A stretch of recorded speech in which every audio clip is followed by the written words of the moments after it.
Hi everyone, welcome to Off the Podium. I have a teacher, a former mentor, still a mentor, Paul Taub, and I'm here sitting with him live, which is something I rarely do. Hi Paul, welcome to Off the Podium. Well, thanks for inviting me, Tigran. It's a pleasure to talk to you on or off the mic. Time to catch up. So, how's it going? It's going well. We're here in my office at Cornish, and into the second week of school. Yeah. But I don't know if you know, but I'm retiring from Cornish after this year. Wow. So I actually didn't know that. Yeah. This is where we met, but you're involved with so many other projects. You've been involved with so many things in your career. What are the recent things that you're involved in? Well, this coming year is a sort of transition year for me because getting ready to leave Cornish, I was offered an opportunity to do a phased retirement, which I took. Wasn't mandatory. Okay. But I've been teaching here for 37 years. Wow. Since I realized it's parts. I've been teaching at Cornish for parts of 5 decades. Wow. I came in 1979, and I'll be leaving in 2018 at the end of this academic year. So when I was given the chance to do a kind of slowing down over a 3-year period, I took it partly with the idea of thinking that I had another whole stage of my career left, and it was about time to have a bit of a different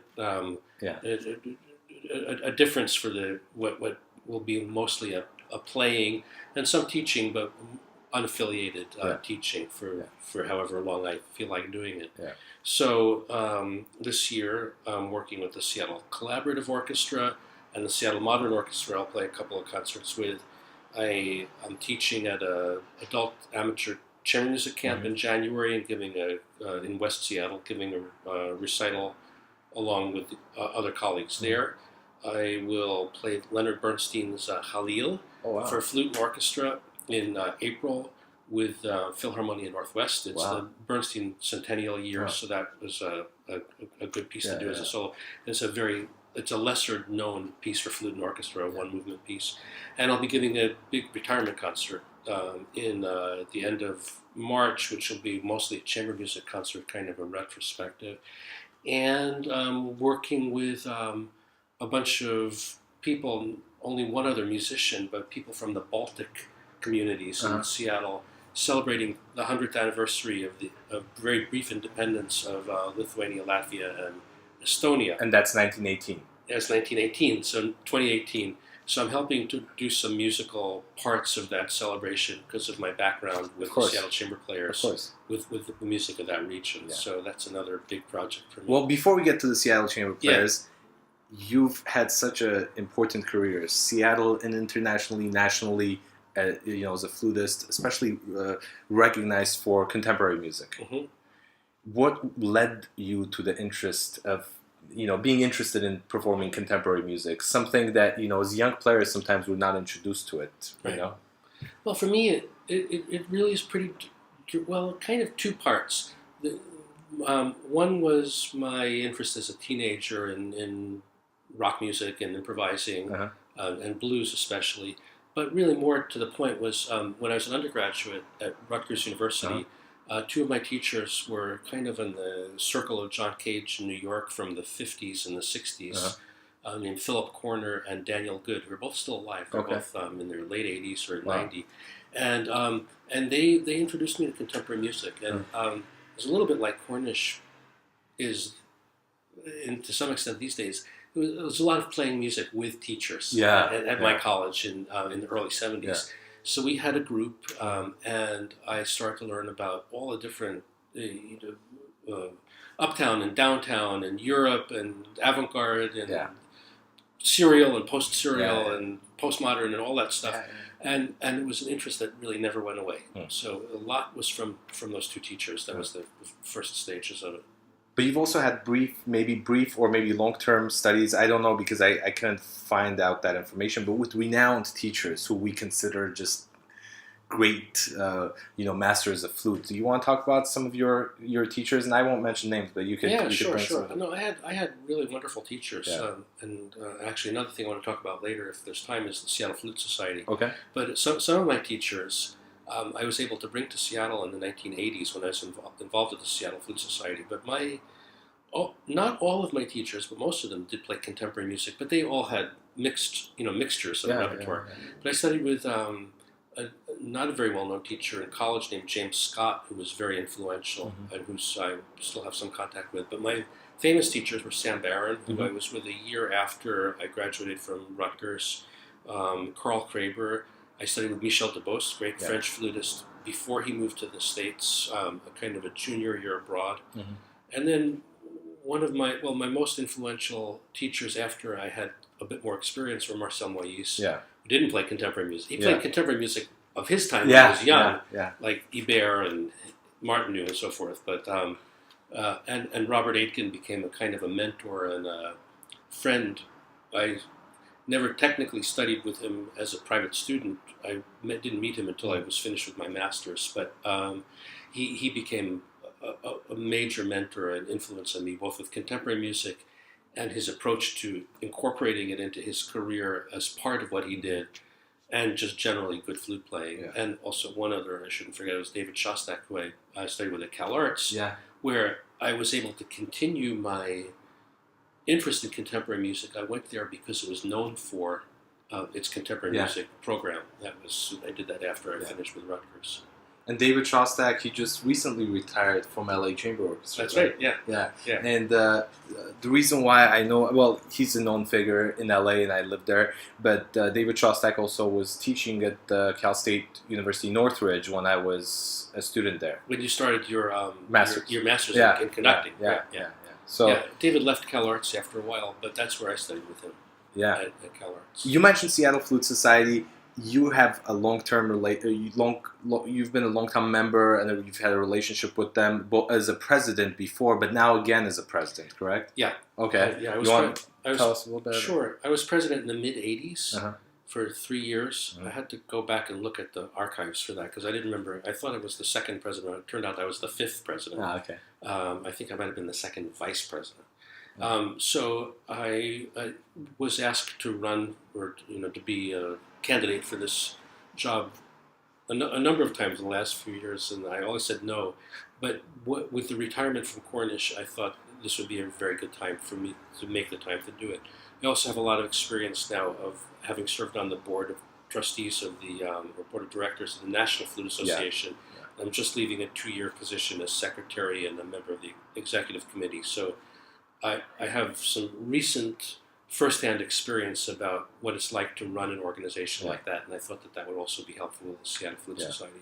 And you mentioned your teacher, Robert Aitken, and we briefly talked about him before we turned the mics on, but you have a project. Did you want to share about that? Yeah, sure. This is a project I'm doing for NFA, the National Flute Association.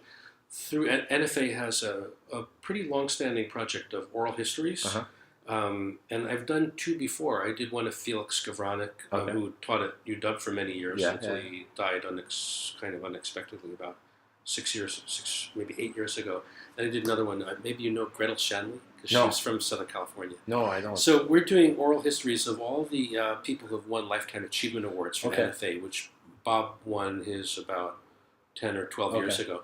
And I was asked to do this project with him. So almost a year ago, a year from November, actually, the day after the election, after the American presidential election, I flew to Lunenburg, Nova Scotia. Bob is Canadian. He lives in Toronto, but he was giving a course in this beautiful UNESCO World Heritage Site town called Lunenburg. And I spent 3 or 4 days with him with a microphone and a computer, about 12 hours over 3 days, actually, talking about his entire career. And I had someone transcribe the interview. And now I'm proofreading it, and it's, along with all the other oral histories, it'll get housed at the Library of Congress eventually. I'll write an article or 2 about Bob based on the oral history. And it's, I heard a lot of stories that I knew already because I'm pretty close to my subject. But lots of talking with him about everything from teaching to composing to conducting to running organizations to what it's like to be a Canadian classical music star in the international music world. which is a pretty interesting topic. So. And another person who won a Lifetime Achievement Award was Robert Dick, who was my previous guest. And before we got on the mic, actually, he was saying hello because he realized that we've had the connection. So you're doing a lot of flutists because you also... the wind players, because I know but it's... It's not on purpose. It's just people that, it happened that way, but that hasn't been the idea. NYC to Seattle. Why? Well, let's see. I was born in New York. I grew up in Long Island. I went to music school on Saturdays, a prep school, in a small school, not the famous Manhattan or Juilliard prep, but called the Dalcroze School. Then I stayed close to home for college in New Jersey at Rutgers University, as many people like to go away, but not too far. And it was a real interesting program for me. But then I stuck around a couple of years, and then I started looking for graduate school after 2 years away, and I gravitated toward CalArts. So that was really the big move. I went there for school, and I loved the 2 years there, but I never wanted to settle down in Los Angeles. My heart was set on San Francisco.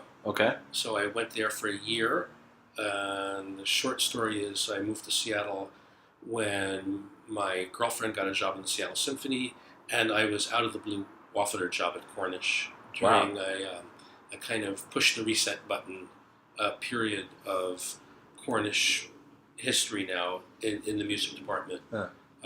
There was a big change. There was a new department chair. Some people left the department. There was never a full-time flute teacher at that time. But an opportunity was there. And I think the combination of those two things, the girlfriend and the job, were too much to say no to. If it had only been one, it would have been a much harder decision. If the girlfriend was staying in San Francisco, or if there was no job. But the two together, I asked the person who offered me the job, that came second after my girlfriend got her job. I said, give me 24 hours to decide. And I think I decided in about 24 minutes. At that time, Seattle, I didn't know anything about Seattle. It wasn't really on the map culturally the way it became later. But I didn't know anything about Cornish. I learned pretty quickly, and it seemed interesting. The friends of mine who were moving here were all interested and very excited about what was going on here. So, Soviet Russian composers and your interest in that, how did that come about? Well, I was at Cornish and in Seattle for about 10 years, teaching and freelancing and doing a lot of interesting and good stuff. I played with the Northwest Chamber Orchestra, which is a defunct, has been defunct for a long time. Had an early new music group that was based at Cornish called the New Performance Group. But I wanted to do something that was unique as a flute player for repertoire in contemporary music. Although I like all the major works and always enjoyed working with composers, I wanted to have something that was kind of my brand. And because of my family background, which is Jewish with my grandparents were from Russia and Poland and Moldova, and because of my family political history, I thought, where's a big music culture that nobody knows anything about the flute music of? And it was clear it was the Soviet Union. Big population, huge classical music history, ranging from, especially Russian, but also I later learned about the Baltic and the other Eastern European, the Warsaw Pact countries. So I started looking into repertoire, and it turned into a big research project. And one of the springboards for me was I applied to the Goodwill Arts Festival in 1989, and they accepted my proposal to do a concert of music that I was finding in this research from Russia and other parts of the Soviet Union. So I played the first performances of one piece by Sofia Gubaidulina and one piece by Peteris Vasks. Those are the two became the most famous composers of the group that I had originally done. And that just kind of catapulted me into that. So that's the short answer to that question. And was that the first time you visited the Soviet Union? Was 89? Yeah, 89 or 90. It was the year before the breakup. Yeah. And the visit was with the National Flute Association, did a cultural exchange program that I got invited on, where everybody pays their own way. We had a group leader who set up visits and meetings with teachers and students in conservatories in Moscow, what was still called Leningrad, and Kiev and Tbilisi. So, and when we were in Leningrad, we went to an opera by Sergei Slonimsky, the nephew of Nicholas Slonimsky, who was very well known in the United States. And so let's see if I get the chronology right. That must have been 89, or maybe it was 90. And then the next year, I commissioned a trio from Sergei Slonimsky and to be on this program for the Goodwill Arts Festival. And that might have been one of the things that made them accept my proposal, because that was very cool. And Mr. Nicholas Slonimsky also wrote a trio for us at the age of 94 or something like that. That I also played in the program. Those two are flute, piano, and percussion trios, and they're on the Sergei Slonimsky's on my most recent CD called Edge. Didn't record it for a long time. Anyway, so I went to the Soviet Union when it was still the Soviet Union with the National Flute Association, and I went the next year as a guest of the Leningrad Spring Festival. That's that poster over there. So that was 1991. So the first year was 1990 with the NFA, and 91 early in the year. Then later in 91 was when the Soviet Union broke up. I'm pretty and sure. you even played some Takemitsu. Yeah, when I went by myself, I did mostly solo program. Takemitsu, John Cage, a flute and piano piece, and the two trios, the two Slonimsky trios, and a few other pieces on that program. Wow! So I was a soloist guest at the Leningrad Spring Festival that year. You mentioned brand. You said I wanted to kind of have my own say in the world of flute playing or in the world of music in general. Yeah. How important is that for a musician, and how do you come up with something like that? Is it just years of experience? How old were you when you came up with, having this idea about doing Soviet and Russian composers? What should young musicians do? How should they brand themselves? Yeah. Well, this is my personal feeling. First, I didn't think of this.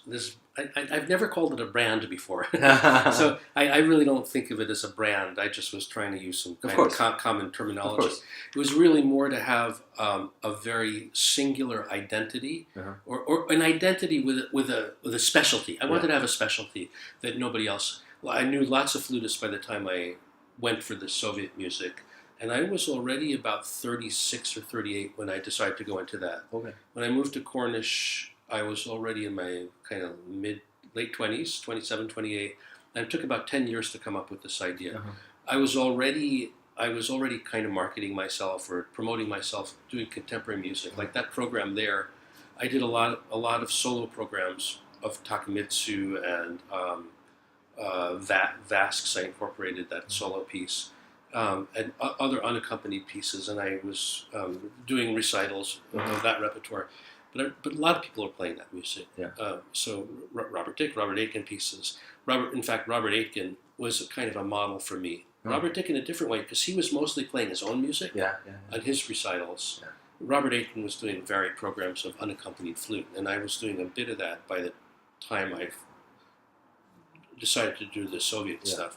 So I think, I don't think it's mandatory, but I think if you want to have an identity, especially as a flute player, because there's so many hundreds of great flute players, it's good to have a thing that you can especially identify with, and there are many things to do. You could be someone who plays traverso and modern flute. You can be an alto flute or bass flute specialist.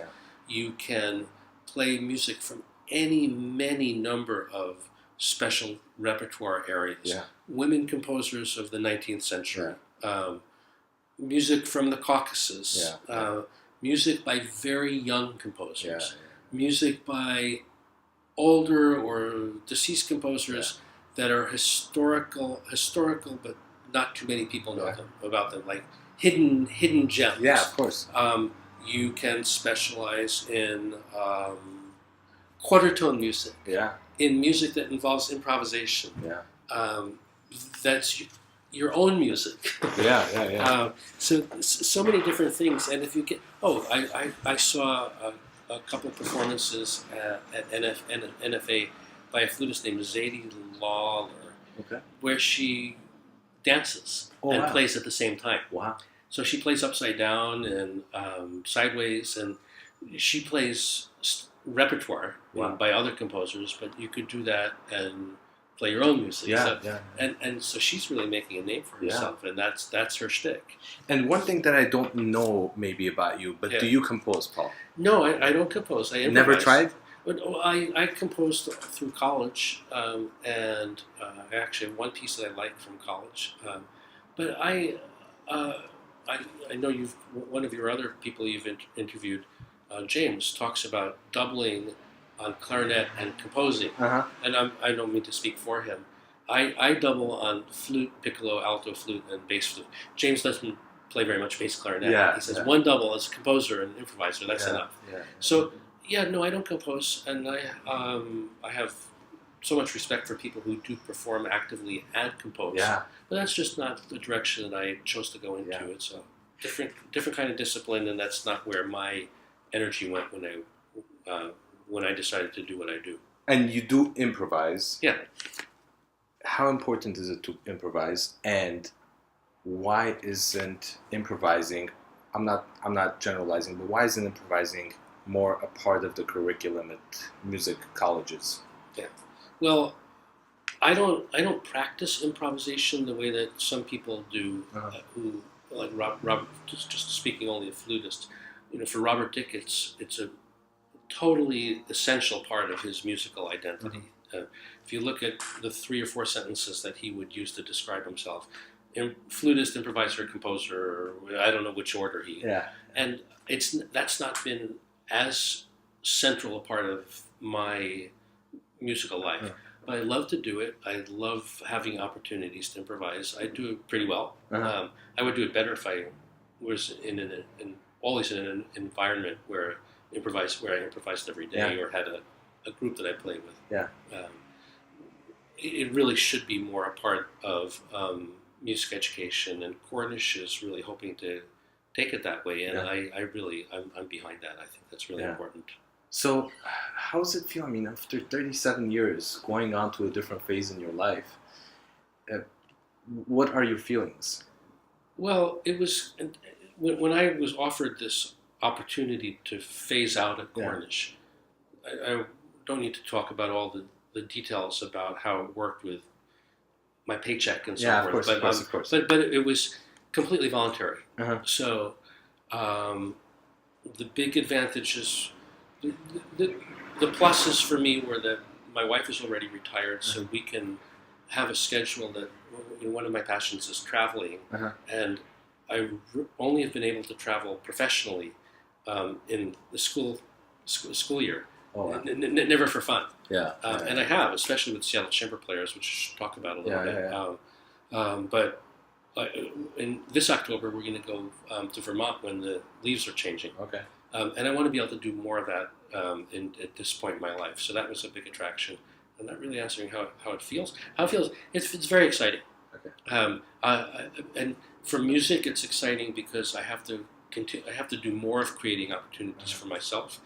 And I hope I get a few more invitations too. But I've always been a self-starter with projects and initiated a lot of what I do and with the groups that I play in. So it's not really scary. I'll do a fair amount of legwork to try to keep myself busy for as long as I want to be. But and there's other things that I can do, like the presidency of the Seattle Flute Society is a lot easier because I have more time, because that's a pretty time-involved thing. And that Baltic music project that I told you about, I'd like to replace the time that I spend at Cornish doing things like that. And you said Seattle Chamber Players. That's a very important organization for the Seattle community, Seattle arts community, and it's been going around for a while, and you're one of the co-founders of that organization. Please share with us. Well, Seattle Chamber Players have been in deep hibernation for the last couple of years. Yeah. We haven't done anything since March of 2016. And I was at a concert maybe in 2015. The Seattle Chamber Players, as it exists, has really been sleeping for the last 2 years. Yeah. So we're not going to give up the. We're a nonprofit 501c3 corporation. We're going to help move the organization on, but it's not going to exist the way that it had for 20 years. And is it a secret, or if it's private, what are the reasons? The reasons are, I think we're all just ready to move on to do other things. Yeah. We didn't have a big group fight. Yeah. We'd been the same group for about 18 or 20 years. Wow. It started off a little bit different, but the same exact personnel for a very long time. And then Elena Dubinets, who I think joined us for a while as the artistic advisor. And it was just time. We were ready to. I think the group lived through its excitement and usefulness, and people still talk about us and look at our our very out-of-date website. Yeah, now. I was looking at the website when I was trying to come up with some questions for you. For example, reflecting back on Seattle Chamber Players.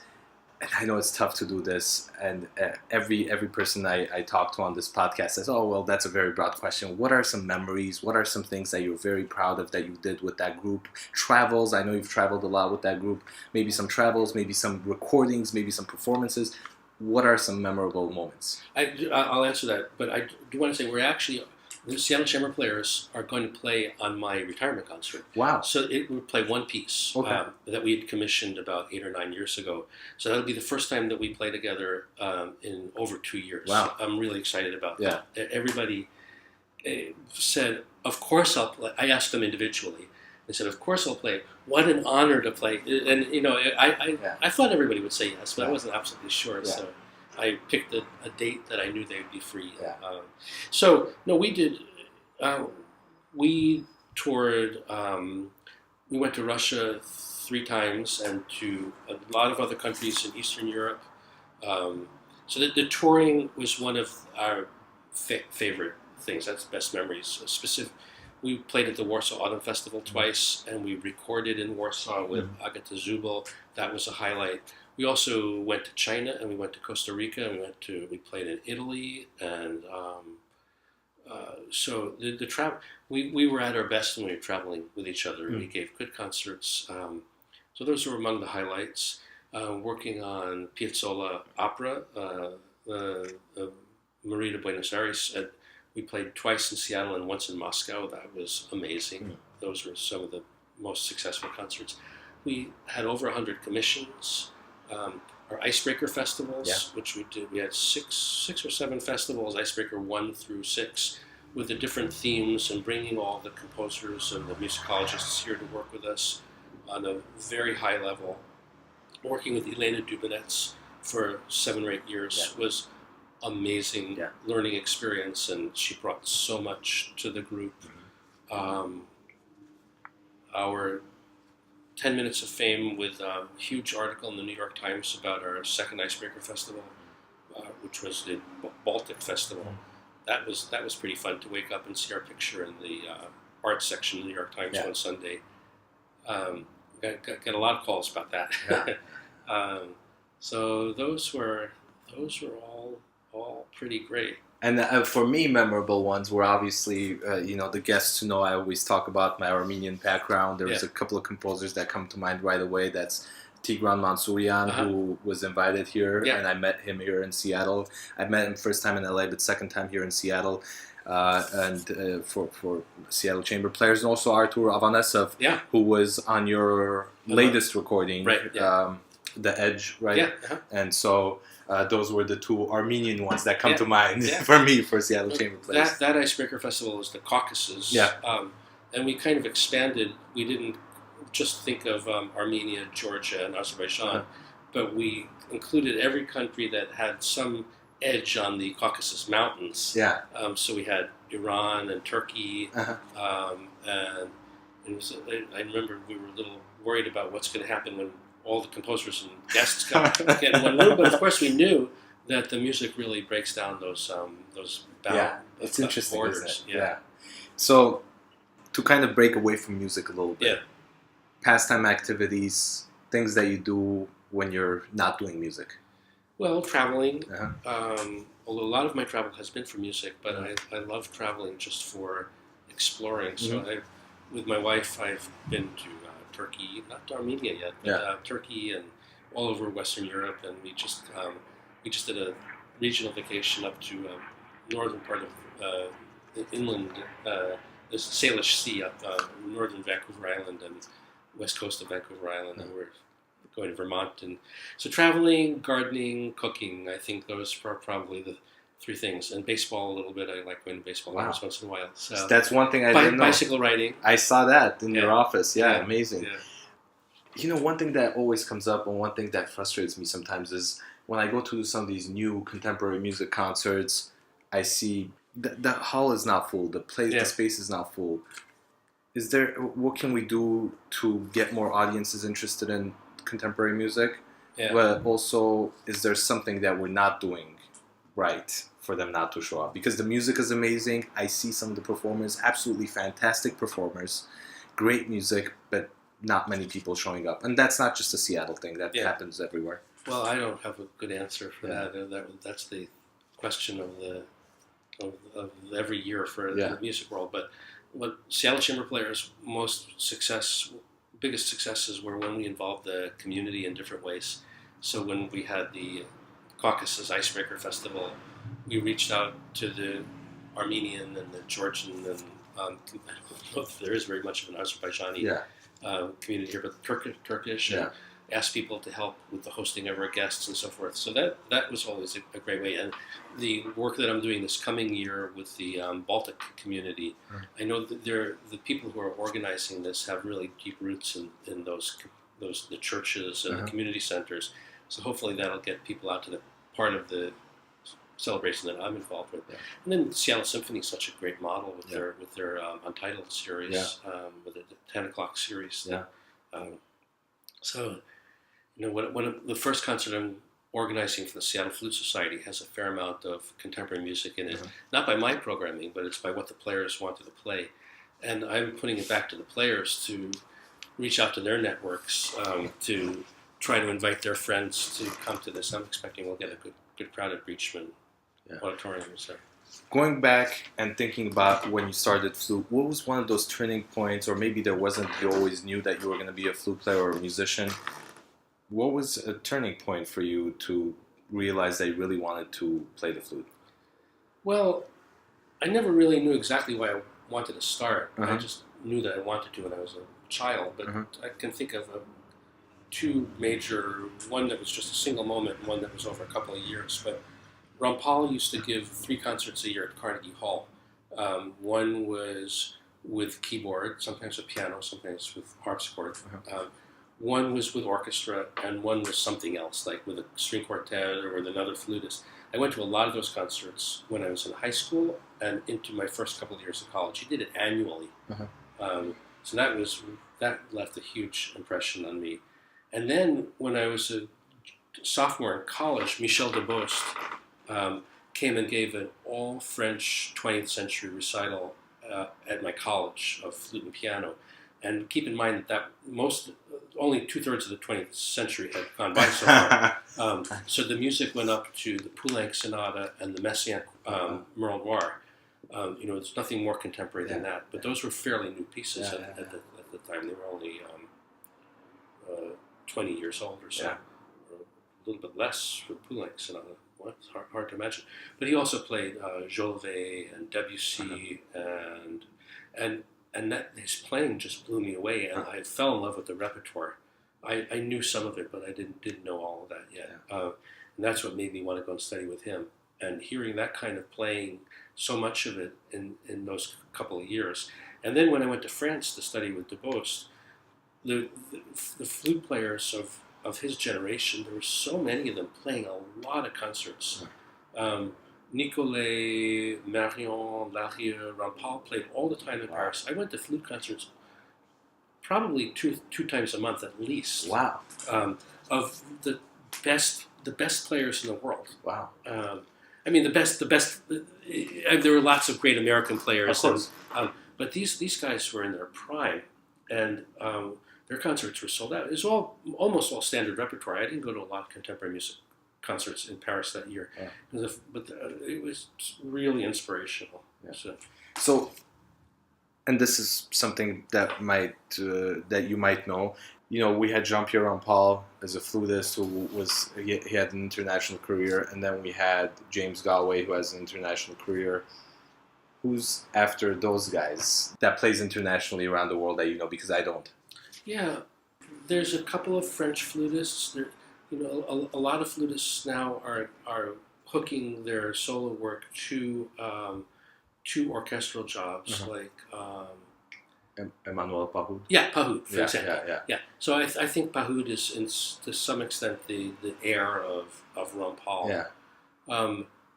There are many flutists who are just as fine players as Rampal and Galway of the Aitken generation, like Bob Aitken, but also Paula Robeson, who's a great soloist.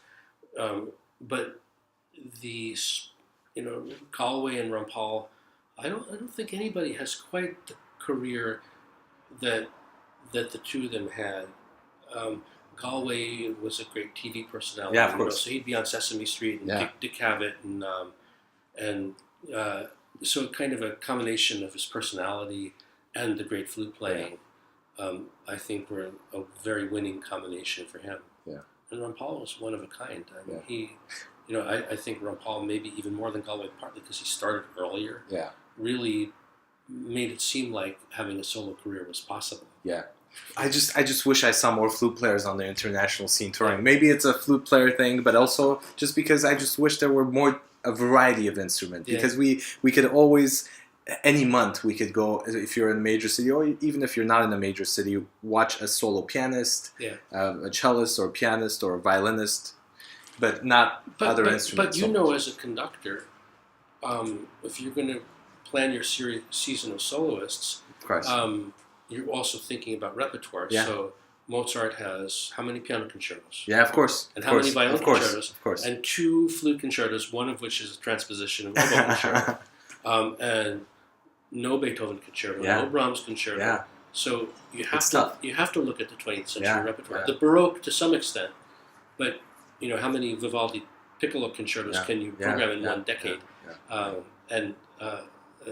Although one of my favorite composers, C.P. Ebach, has fantastic flute concertos. But I think do some of your interviews with some conductors and ask them about programming.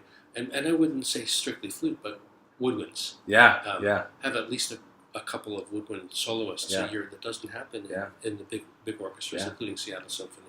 Exactly.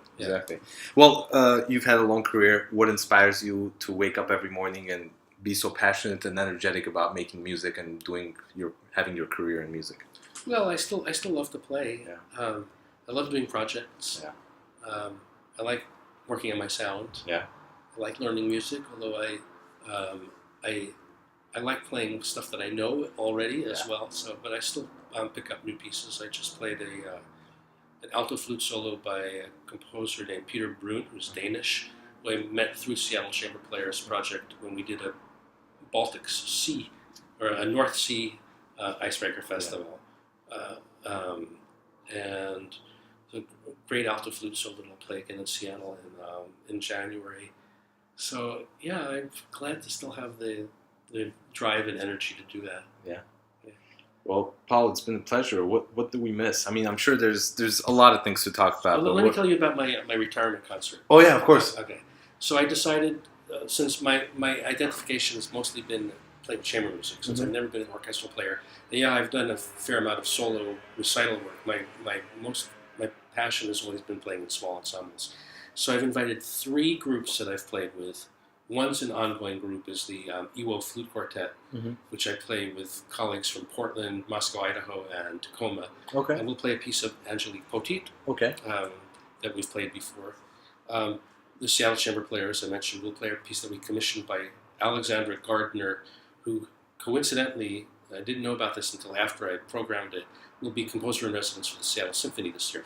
Oh, wow. So she'll be here for this concert. And we commissioned it for our American Icebreaker concert, a festival about 9 years ago. A quartet for flute, violin, clarinet, and cello. I invited members of my really old history group called the New Performance Group that was based at Cornish in the 80s and into the 90s. Mm-hmm. And I'm going to commission a piece by a Cornish alum, Beth Fleenor. Okay, yeah. To write for flute, cello, piano, and percussion. That's great. So those 3 pieces. Then I'll do a bass flute and piano piece by an Estonian composer named Helena Tulva. Mm-hmm.